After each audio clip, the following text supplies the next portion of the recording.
Salam Rahayu, salam sehat dan tetap bersemangat. Saudara mukminku, mengapa revolusi moral hal yang paling utama dilakukan oleh pemimpin akhir zaman? Revolusi moral adalah hal yang sangat vital dan fundamental, karena yang diharapkan adalah seluruh umat memiliki kesadaran tertinggi.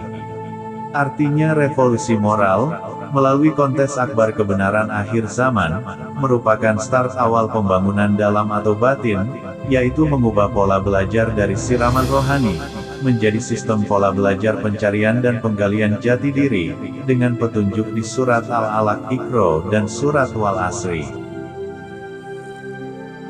Iqra, bacalah, belajarlah, atas nama Tuhanmu, yang telah menciptakan.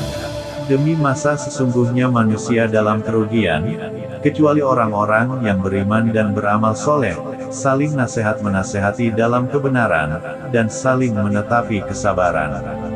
Inilah langkah proses belajar yang benar, yang bisa masing-masing umat lakukan, sebelum bisa melaksanakan atau ikut dalam kontes kebenaran, kalau berdasarkan petunjuk yang ada.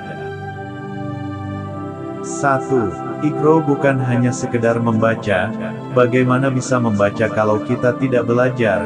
Inilah maksud yang disampaikan Tuhan yang pertama kali kepada Nabi Muhammad SAW.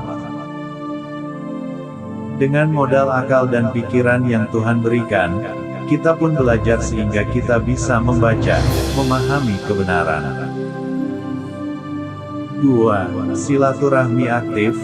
Artinya silaturahmi yang positif, yaitu dalam setiap pertemuan, berusaha ngobrol yang penuh hikmah, tentang kebaikan, kebenaran dan ketuhanan, saling menasehati dalam kebenaran, dan saling menetapi kesabaran, tukar pikiran, sehingga tanpa kita sadari kita mendapatkan hikmah pelajaran, bertambah pengetahuan dan wawasan. 3. Bagi setiap mukmin, wajib hukumnya menyampaikan kebenaran, meskipun yang kita pahami dan kuasai hanya baru satu kalam.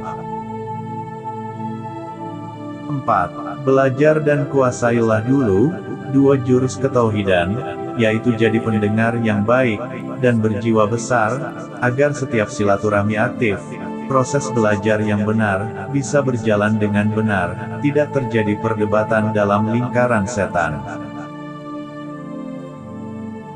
5. Jadi pendengar yang baik, tahu kapan saat mendengarkan, dan tahu kapan saat berbicara, harus benar-benar menyimak apa yang dibicarakan lawan bicara, pahami, intonasi, titik dan koma, serta maksudnya, dan bertanya atau menjawablah ketika lawan benar-benar selesai bicara.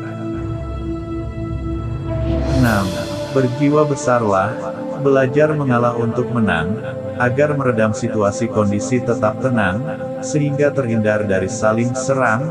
Belajarlah dari kesalahan untuk mendapatkan kebenaran, dan jangan membela, menutupi dan melindungi kesalahan serta kebodohan diri sendiri, jika memang diri kita salah dan kurang memahami.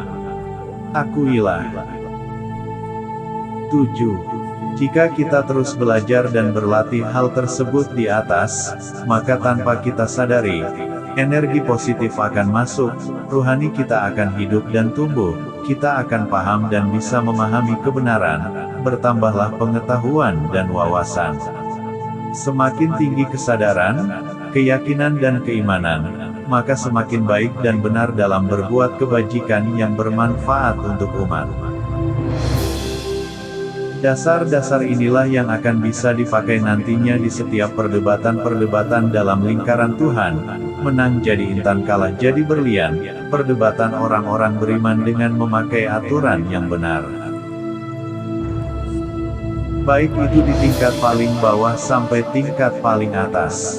Program inilah yang akan dipakai oleh para pemimpin akhir zaman, Imam Mahdi, Satrio Piningit Ratu Adil, dalam menyelesaikan 1001 macam persoalan, terutama persoalan agama, akhlak, moral manusia, sehingga mampu menyatukan umat sejagat kelak.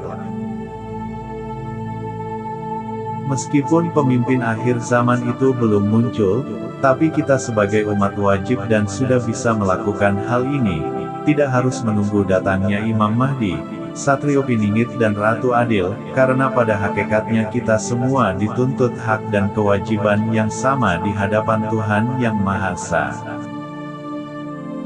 Bersambung, akan terus dijelaskan mengenai program menuju revolusi moral ini. Semoga bermanfaat untuk kita semua. Amin ya robbal alamin.